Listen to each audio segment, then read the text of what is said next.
Hello and welcome to Stretford, Paddock. My name is Joe. This is the news. I'm already laughing at some of the stories that are coming up today. It is very, very exciting. We're going to be looking at some injury updates. That is no laughing matter, though. That's actually some good news for Manchester United. That is the sound of my own video. We'll turn that off ahead of the Liverpool game this weekend. We're also going to be looking at Matheus Cunha, who's been speaking about his time at Manchester United, his time at Brazil, how his career is developing and moving forward. There's lots to get into, some transfers as well. Jobe Bellingham potentially on the cards.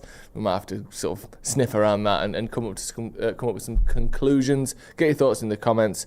We are live, of course, so get your chats in on all of the topics we're talking about today. Let's start with some of this injury stuff, because it's kind of a double header, this one.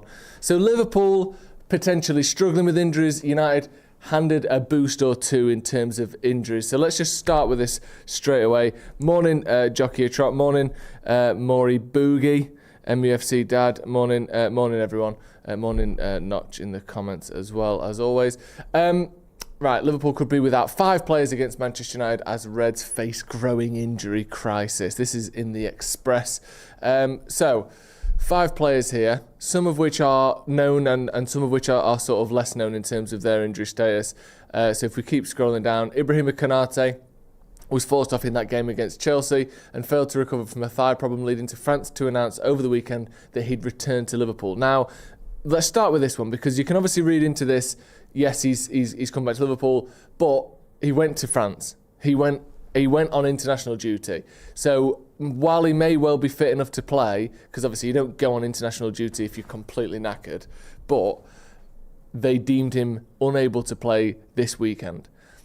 So that tells me if he does play, he's not going to be at 100%. There is going to be, a little bit of an issue there, and potentially he won't be ready to start or play at all, depending on how this week goes. But, obviously I don't want to sort of celebrate a player's injury. He is probably their second best defender. Well, he definitely is.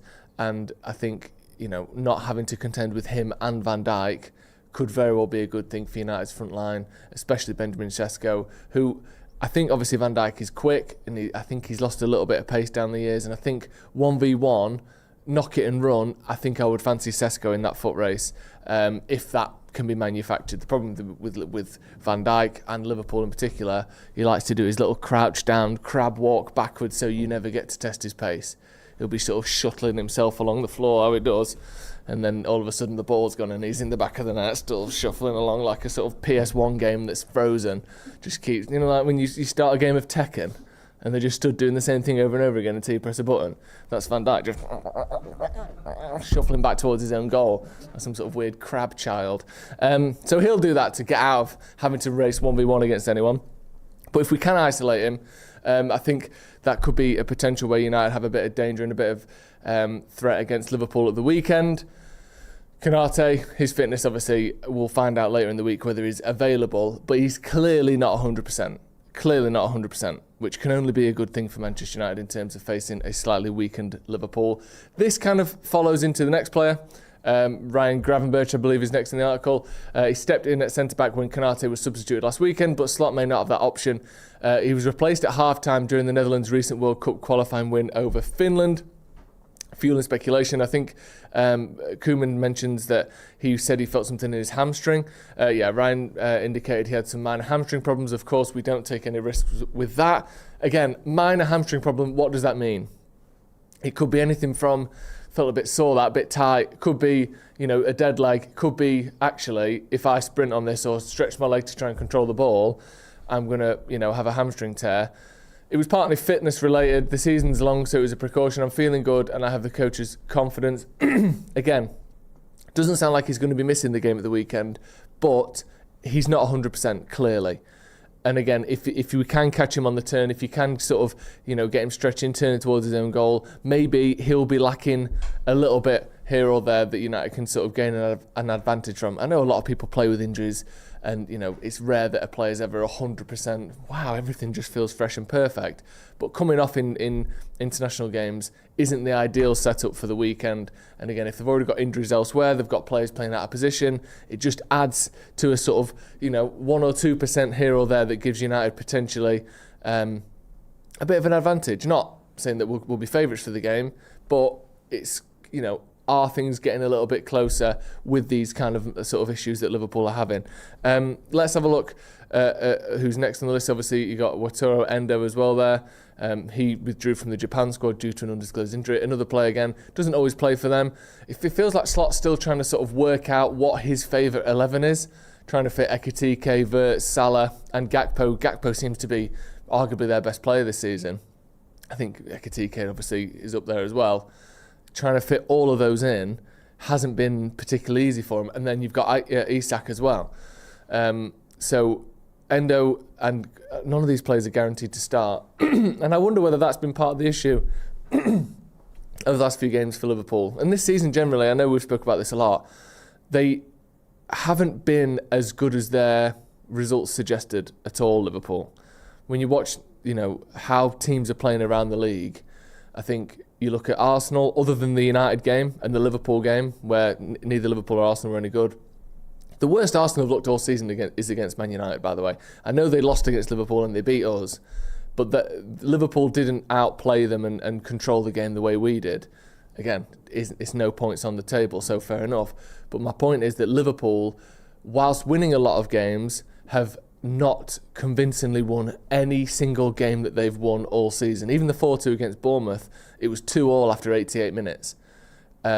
It took a couple of late goals from them to pull ahead in that game. So all of these little mini kind of issues, all of this kind of uncertainty, is Florian Wirtz a waste of money? How do we fit Ekitike and Isak in? Isak costs twice as much, but Ekitike is the one scoring goals. Gakpo isn't flashy, he only costs 30 million. He's droppable politically, but he's our most dangerous player. And Salah, who's been the best player in the league arguably for the last 2 or 3 years, is probably our worst attacker at the moment. How, them trying to fit all that into a sort of coherent title challenging team seems to be a little bit of an issue for him. Also, what's the right back situation?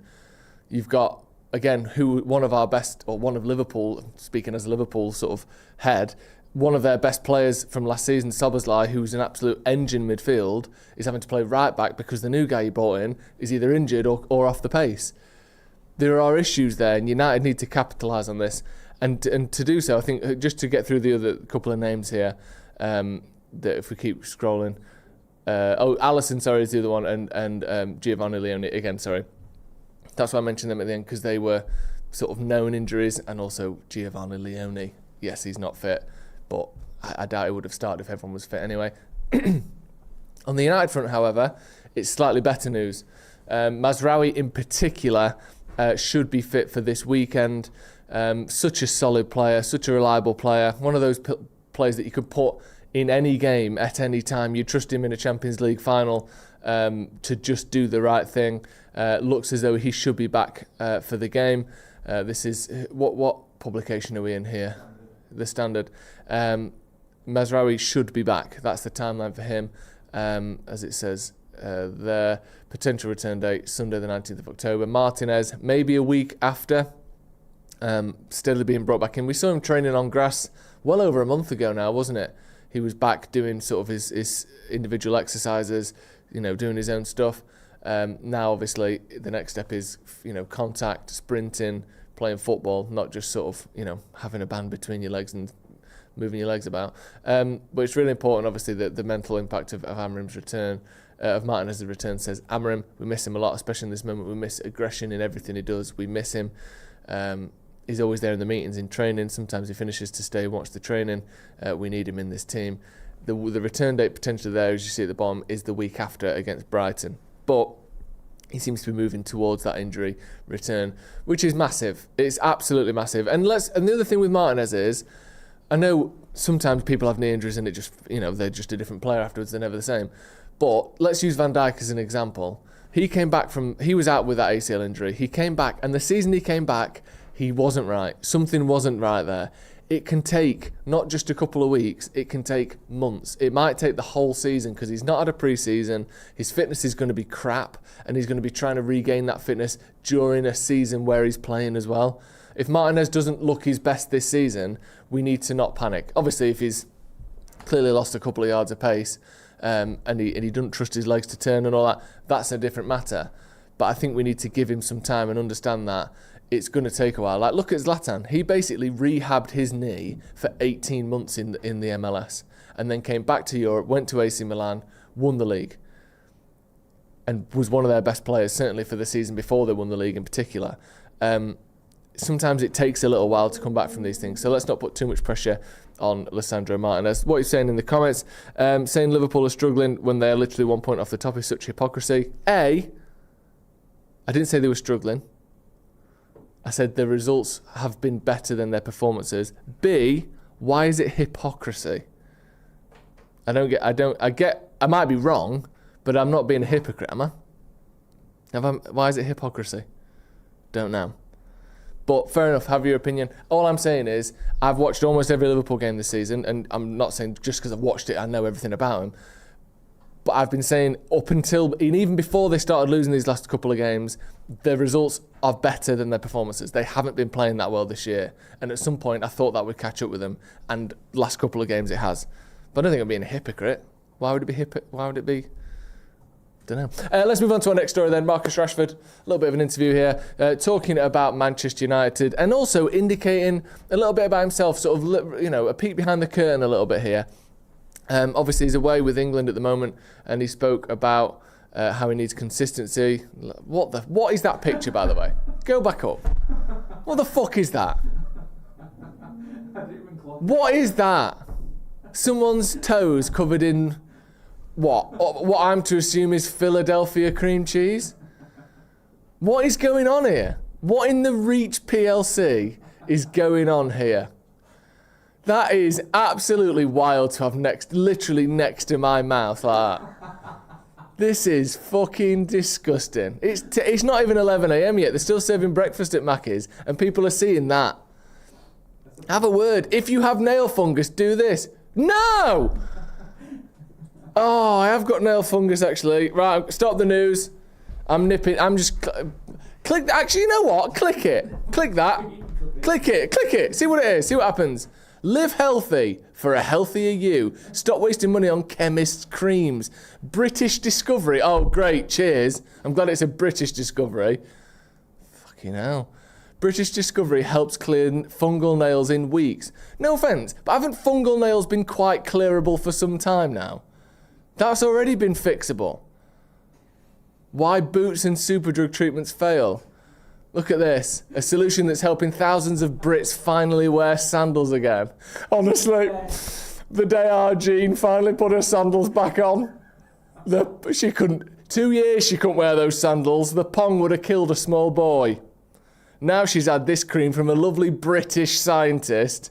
Everyone was barefoot on the sand, except me. My granddaughter asked loudly, Nan, why won't you take your trainers off? Your granddaughter is a pervert. Get rid of this. Some sort of sicko version of Little Red Riding Hoof. Nan, why won't you take your trainers off, Nan? Get those toesies out. Fucking hell, lads. This is unbelievable. I'm trying to read about Man United's injury crisis here, and I'm being given ads about fungal nail creams. Sorry, everyone. Unbelievable. Anyway, Rashford, talking about his time at Manchester United, said, for sure, consistency is a massive part of it. I feel like I've been in an inconsistent environment for a very long time. Interesting there. Obviously, at Man United, things have been inconsistent. I think he played under 5 or 6 managers, permanent managers. I'm not going to include, the odd game under Michael Carrick and Ruud van Nistelrooy has been potentially turbulent for him. But I do think having new managers with new systems, one manager wants you to play as a left winger, touchline, go to the goal line and cut the ball back. One manager wants to cut in and have shots. One manager plays you up front as a number 10, as a number 9. One manager plays you out on the right-hand side to whip crosses in.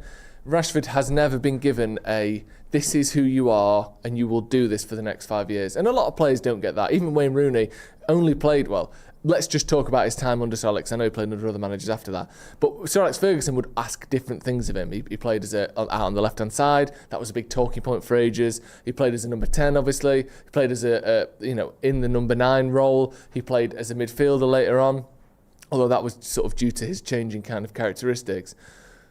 But not every player gets to have just the spot they want all the time. But I'm sure it would be good if you did. if you could play under a system or a series of systems that were close enough that it didn't feel as though you were being pulled this way and that for your whole career. And it's understandable. So it's even more difficult to be consistent, but I completely agree. I think consistency is what I need to bring to my game, and I'm looking to do that. I want to be at my best, not sometimes, but as often as possible. When people talk about consistency, in order to be consistent in anything, not just sport, you need consistent variables in your life and the way you train. We've had so many changes so far in my career, but I look forward, and that is definitely one of the things I want to put right and improve on to be my best more often. When I'm at my best, I really enjoy everything about the sport. Good on you.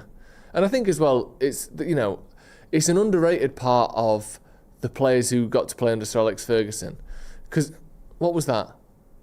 Go back on that. What was that advert? Bring that back up. I'll try. Get it up now.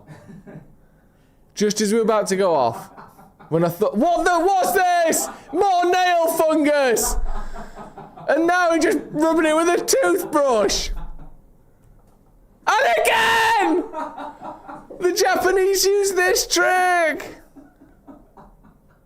What have you been searching, producer Ben? This is Harry's side of the desk. Is this Harry's side of the desk? Yeah. Is it? And he's off today. Yeah. We know where he is. Rubbing Philadelphia on his toes, probably. This is unbelievable, the amount of nail fungus on this. Who's buying these adverts? Who is this? What's that? I already know how my life will end. What the One of my... This is a t-shirt you can buy, thanks to the Daily Who. No? What newspaper one? Thanks to the Manchester News. I already know how my life will end. One of my children will unplug my life support to charge their phone. Modern day tech, eh? Aren't kids shit? Brilliant, get rid of that. Ugh, too much of this. One of the underrated things about the time under Sir Alex Ferguson, not just was he a genius, not just was he an amazing manager, etc. I don't need to say all these things. You also got to play with consistency. You got to play in the same environment. You didn't have to question who the gaffer was going to be. Will he like me? What will I need to change? It was an understood, and not just static because he changed and he would bring in different coaches who might want different things. But Rio Ferdinand, Paul Scholes, Gary Neville, Wayne Rooney, whoever, Cristiano Ronaldo, knew that every day they came in, the person above them was the same. It was safe. No one was ever going to oust him. I know there was talks at times of retiring, or is he past it? People might remember during the sort of under the Wenger, when Wenger came in at Arsenal, then when Jose came in at Chelsea, there was a lot of talk about it. But realistically, there wasn't this, I think the manager's going to go, he might with a few more losses. Just knowing what's happening every single day must be such a relief for footballers. It must be such a better environment for players to play under. Let's move on to our next story. United monitor Bellingham. According to German outlet Bild, United are monitoring Jobe Bellingham's situation at Borussia Dortmund. The 20-year-old midfielder left Sunderland to join the German outfit in the summer for 27 million plus 4 in add-ons. The report claims that the Reds showed interest in Bellingham before Dortmund secured his signature. The England under-21 international has struggled to force himself into Niko Kovac's side, having made just 2 starts in the Bundesliga so far this season. Well, why would we want him then? He's not getting in the Dortmund side at the moment. I know obviously he's a very talented player, and I think even without his brother being who he is, I think he was, potentially on the cards for a big move.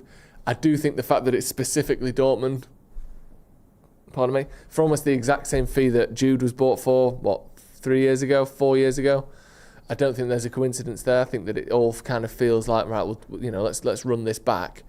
However, at the moment, it doesn't seem like he is good enough at that level, let alone in the Premier League. Although maybe his skill set will suit the Premier League more than the Bundesliga. But realistically, do we want someone that's just moved to Dortmund, so they're going to probably want profit on him, and has barely played any games from so far this season? Let's give him a season or two to work out how good he is first, rather than this, jumping straight in because he's available because he's not getting games there. That's not what we want to do, I don't think. Santanoch says, if you think we're going to buy Bellingham, I've got this foot fungus to sell you. I don't think we're going to buy Bellingham, but DM me about the foot fungus because I am in the market at the moment. I don't think we should ever sign anyone from Dortmund ever again, says Kevin Credible. Interesting. Right, let's move on to our next story. Now we're talking. Man United make approach for 20-year-old Brazilian wonder kid. Is he even a kid if he's 20? With my first question. Breno Bidon, who I think used to be the President of the United States. Which, for 20 years old, is pretty good. With 8 million bid already made. That's already been made. Let's get into this, because I haven't heard this. Man United are shopping for a new midfielder. And Brazilian star Breno Bidon is the latest name to be linked with a move. Ineos spent the final weeks of the summer transfer window looking for a new midfielder, but ultimately decided to remain patient. Sure. Keep going. Corinthians midfielder Breno Bidon could be the next youngster on United's radar, and it seems there is already movement behind the scenes on a potential deal. There he is, look. According to Brazilian outlet UOL, which I think is an email provider, isn't it? Oh, that's AOL. United are one of several clubs keeping tabs. Well, are we keeping tabs, or have we put an 8 million bid in? Napoli, Man City and Wolves are named alongside as clubs that have made an approach to begin negotiations, while there are also offers from Zenit and the Middle East. Interesting. So that's like a whole massive part of the world. It's also reported that Dutch side PSV have already tabled... creative headlines, isn't it, producer Ben? It's also reported that Dutch side PSV have tabled their offer of 8 million, which could put pressure on other teams. Scroll to the top. Right to the very top. Man United make approach for 20 million Brazil wonder kid with 8 million bid already made by someone else. Creative. Technically not a lie, but it's a little bit tricksy, that, I think. A little bit tricksy. So, Breno Bidon. There he is. You know, who is he? He came through the Corinthians Academy as part of their first team 2 years ago. The young midfielder is a key member of the squad, under 20s, often plays as an advanced midfielder or even as a right-sided attacker. TNT Sport in Brazil reported early as 2023 that Breno has attracted interest from Bayern Munich. Well, it seems like everyone in Europe is interested in this kid, doesn't it? And no one's bought him yet. Worth keeping an eye on, but I don't really think attacking midfielders is what we need at the minute. It seems to be the one area of the pitch where we've almost got too many players, not enough. But we'll have to see. We'll go next. Before we read that, Glenn F., who's been a member for 55 months. Morning all. I see a 0-2 on the horizon. I see United. I see a 2-0 on the horizon. I see United on the move. So let's go out tonight as Amrim's got us in the groove. There you go. Let's go. Us in the groove. Nice. Up the Reds, up the Paddock. Joe, peace, Glenn. Thank you very much for being a member for 55 months as well. Always see you in the chat, mate. Thank you.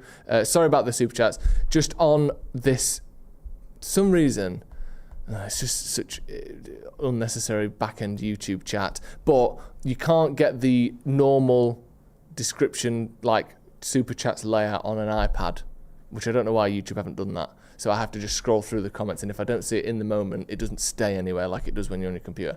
That's why I missed that. Apologies. Aleksandar Pavlovic. It's another set sights article, isn't it? As a result of their attempts to land a new midfielder, United have set their sights on multiple big-name stars, including Adam Wharton, which we covered in the news yesterday. Go and check that out if you've missed it. Carlos Baleba and Morten Hjulmand. Now they believe to have set their sights, and with so many sights being set, on Bayern Munich star Aleksandar Pavlovic, with the scouting department keeping a close eye on his displays. That's according to former Manchester United skief Mick Brown, who worked at Old Trafford for over a decade during the most successful period, as he told Football Insider that Pavlovic is seen as the right style of midfielder. We all know Amrin wants to sign a midfielder in January, he told Football Insider. They need somebody who gets about the pitch, isn't afraid to put their foot in, and has a drive and energy about him to make difference all over the pitch, but also someone who can keep possession of the ball and help them advance up the pitch, because at the moment they're relying very much on Bruno Fernandes. Ideally, they would get somebody like Moises Caicedo, who does a bit of everything at Chelsea. They've been having a look at a lot of options across Europe. We've spoken before about players, Wharton, for example, from the Premier League.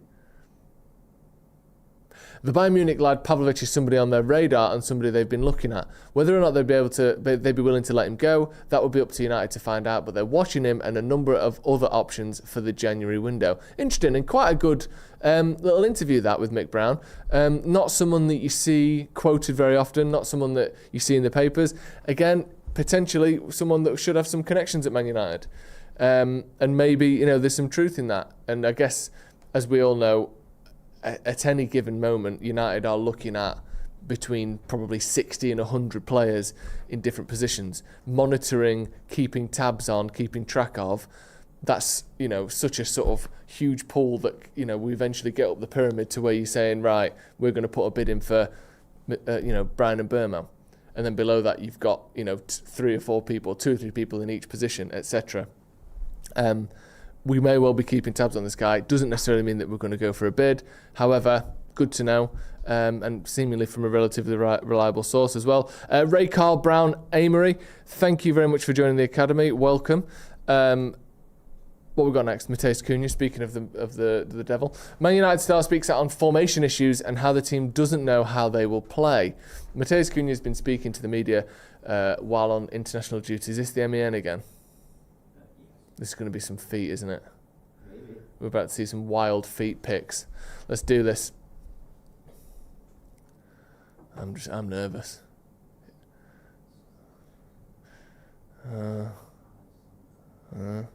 Keep going.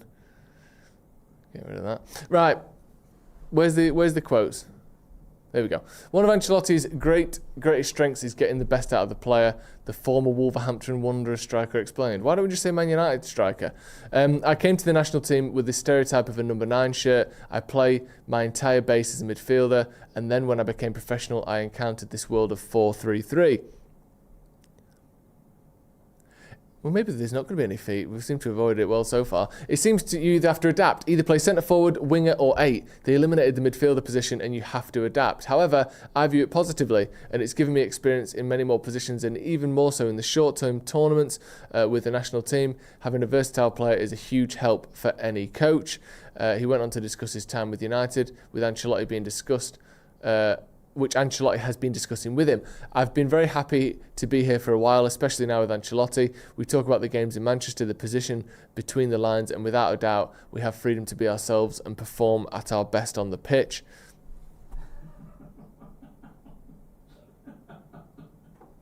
Back up. It's the same one. Same fucking one. Just cropped in a bit. Just cropped in a bit. Keep it moving. I've said enough.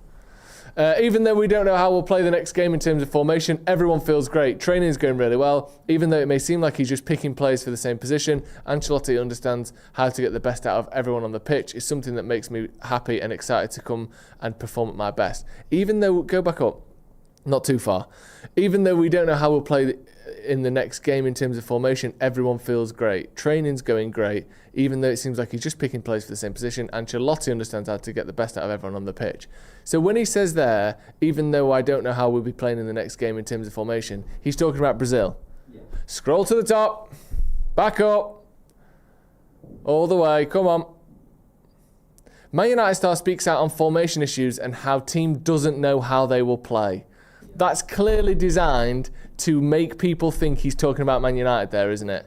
Yeah. This is 2 in a row now, talking about, laying into this thing about United playing 5 at the back. Should they keep going? Why are you getting entranced by that?